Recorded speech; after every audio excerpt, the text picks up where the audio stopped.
Saleté de poste. Allez, tu vas marcher, oui.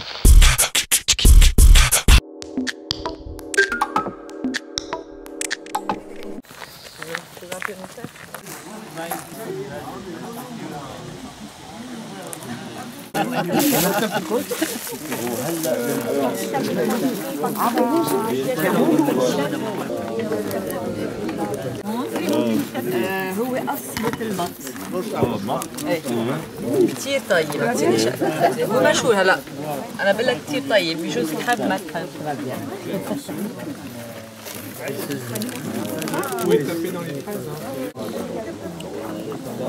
Tu veux bien coiffer? Ouais, c'est Mon meilleur non mais profil. tu peux quand même me regarder, tu peux te... Je sais pas, tu veux prendre le profil là. Alors explique-nous Jean-Noël, donc là on est à Bourou, pourquoi? Eh bien parce que nous avons l'occasion de recevoir un Palestinien qui fait une tournée en France à l'heure actuelle. Et ce Palestinien a une caractéristique, c'est qu'il est le responsable administratif d'une grosse ONG palestinienne à vocation syndicale et à vocation de développement, qui consiste donc à protéger l'agriculture palestinienne et à faire en sorte qu'elle se développe et au moins protéger les producteurs pour qu'ils puissent vivre quoi, et que la population dans son ensemble puisse en fait accéder à des ressources alimentaires. Le principal problème des Palestiniens, c'est la colonisation israélienne, c'est-à-dire que petit à petit, l'État d'Israël qui a été créé en 1947-1948 par une décision de l'ONU a en fait au fil des années, au fil des décennies, absolument conquis toute la Palestine, la Palestine historique et notamment les terres qui avaient été attribuées par l'ONU à ce qui devait être l'État palestinien et qui n'est jamais venu, alors que l'État israélien est né avec la bénédiction des institutions internationales et donc de l'ONU notamment. Ce qu'il faudrait souligner, c'est que cette année, 2014, a été décrétée par l'ONU année de solidarité avec le peuple palestinien, ce qui est quand même pas mince, et année de soutien à l'agriculture paysanne. Il va y avoir un film qui s'appelle Terre de Soumoud. Soumoud, c'est la résistance, c'est la résilience aussi. Voilà. Ça recouvre un peu tout ça. Et ce film montre donc la résistance au quotidien des Palestiniens, qu'ils soient agriculteurs ou artisans, qui montre comment chacun se défend au quotidien et solidairement. L'acte fondateur, c'était le coup de téléphone de Jean-Marie Dansette qui dirige l'association d'import de produits palestiniens, là, qui est donc régulièrement en rapport avec la Palestine et qui s'y déplace. Et donc il nous a appelé pour dire ben voilà, il y a Khaled Idmi qui vient là et qui est le responsable de l'UAWC, la fameuse organisation agricole, là, et donc il fait une tournée et si vous voulez on passe par chez vous. Donc j'ai dit banco avec le comité d'Ordonne Palestine et on a été tout de suite d'accord et on a contacté la Confédération paysanne.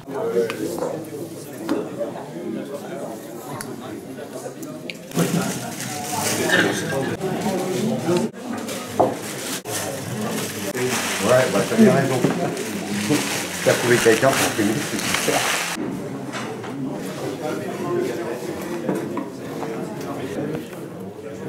Madame la députée, mesdames et messieurs, merci d'être là ce soir.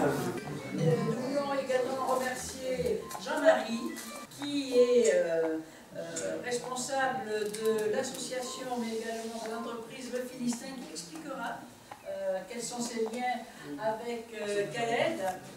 Khaled, merci d'être venu. Khaled est le directeur général de ce que vous voyez là, l'UAWC, c'est-à-dire l'Union des comités des travailleurs agricoles de Palestine, de Jérusalem. Et je vais laisser déjà d'abord la parole peut-être à toi, Stéphane. Oui, bah juste un tout petit mot pour ne pas être trop long. Voilà, je prends mes deux casquettes. L'association Locamin Bio, qui est une association de panier bio type AMAF, où il y a une livraison tous les lundis soirs ici de produits locaux et bio. Donc on essaye de soutenir à notre manière la profession agricole. Et puis avec ma casquette d'élu, je vous souhaite la bienvenue dans notre petite commune de Bourou. On est ravis d'avoir été choisi par Nord Palestine et la Conf pour cette soirée. Voilà. Michel. Oui, pour ceux qui ne connaissent pas la Confédération paysanne, donc on est un syndicat agricole qui a pour but de défendre l'agriculture paysanne, avec, bon, je ne rentrerai pas dans les détails, mais plusieurs principes, dont un qui est l'autonomie de chaque pays. On revendique que chaque pays ait une autonomie alimentaire. Donc c'est particulièrement crucial, puisque comme on en a discuté tout à l'heure, la Palestine est loin d'atteindre l'autonomie, pour les raisons politiques qu'on sait. Et par ailleurs, l'association que dirige Khaled est adhérente à Via Campesina. Et Via Campesina, bien sûr, la Confédération paysanne est adhérente. Et c'est en quelque sorte un syndicat agricole, on peut dire mondial, entre guillemets, qui regroupe tous les syndicats qui ont pour vocation de défendre une agriculture à visage humain, une agriculture de type familial, une agriculture respectueuse de l'environnement, respectueuse des individus, respectueuse du consommateur. Et donc on est particulièrement proche de tous les paysans dans le monde entier qui soutiennent ce type d'agriculture en opposition à l'agriculture industrielle, destructrice d'emplois, destructrice également d'alimentation. Bon, là, c'est particulièrement crucial en Palestine, du fait des conditions politiques, mais c'est également vrai dans d'autres pays.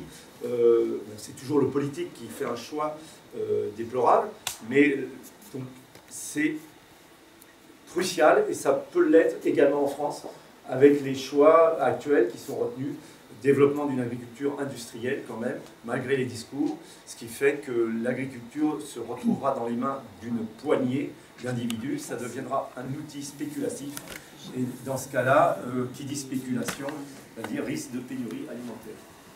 Un ami m'a présenté Khaled Idmi, et qui m'a dit, nous, on sait faire de la bonne huile d'olive, donc si tu veux nous aider, ben voilà, tu peux.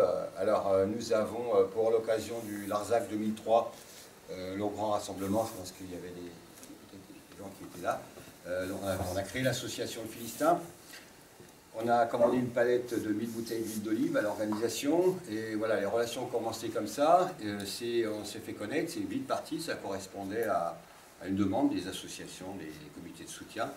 Et depuis, donc on est parti là-dessus, vraiment sur le soutien à l'indépendance économique du peuple palestinien, donc pas les projets subventionnés quoi, on est vraiment on est des commerçants, on est des importateurs commerçants. C'est suivi par, en association, toujours avec l'association, on a importé 5000 bouteilles au mois de janvier 2004, et puis un container complet en juin 2004, et en novembre 2004, on a décidé de créer France Import Palestine. Donc on a toujours une activité associative qui fait la promotion de l'identité, de la culture et du patrimoine palestinien, en mettant en lien aussi avec un voyagiste palestinien.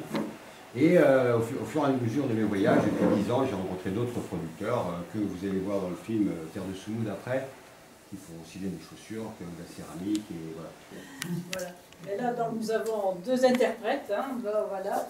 Je vous remercie tous d'être là ce soir. Ça lui fait vraiment chaud au cœur. هذا الحضور بدل على قديش مدى التعاطف والترابط ما بين الشعوب وخاصة المزارعين اللي بيناضلوا من أجل حقوقهم.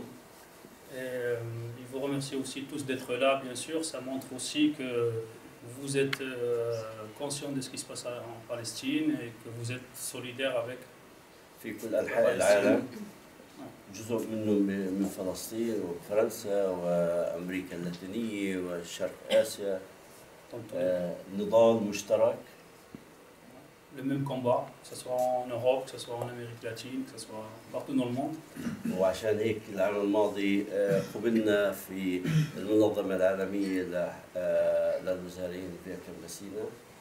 C'est pour ça qu'ils sont membres aussi de l'organisation mondiale.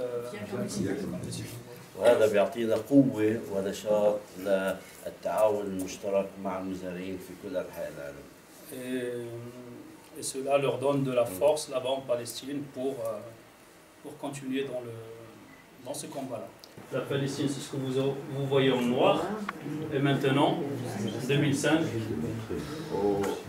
ça c'est la Palestine en noir. Et je pense que de 2005 à maintenant, طبعا من 2005 لليوم لسه التقطيعات زادت اكثر والكانتونات زادت والاستيلاءات على الاراضي زادت. et puis voilà, ça s'est dégradé depuis 2005 à 2014. في الضفه وغزه و55% في الخارج. Donc les Palestiniens, en fait, ils sont à peu près 10 millions. 45% de ces Palestiniens, ils sont dans la Cisjordanie et Gaza. Et 55%, c'est-à-dire plus de 5 millions, c'est des réfugiés. كامل الشعب الفلسطيني. Donc ce combat-là va durer de génération en génération jusqu'à ce qu'il y aura une solution finale pour la Palestine. Et quelle justice? Israélienne, puisque, comme dit Khaled, Israël a la mainmise sur tout et a fait pression sur tout. Donc ce sont des plaintes. C'est l'agresseur qui reçoit les plaintes. Le thème des colons, c'est pas d'hier, ça fait au moins, moi depuis le temps que je m'en occupe, ça fait une trentaine d'années à peu près que je regarde. J'allais à l'Institut du monde arabe de temps en temps à des colloques, à côté de la fac de Jussieu. Et c'était déjà comme ça il y a 30 ans. Hein. Il faut le comprendre. Le plan sioniste mais ils sont expansionnistes. Sans l'intervention, avec un laisser-faire total.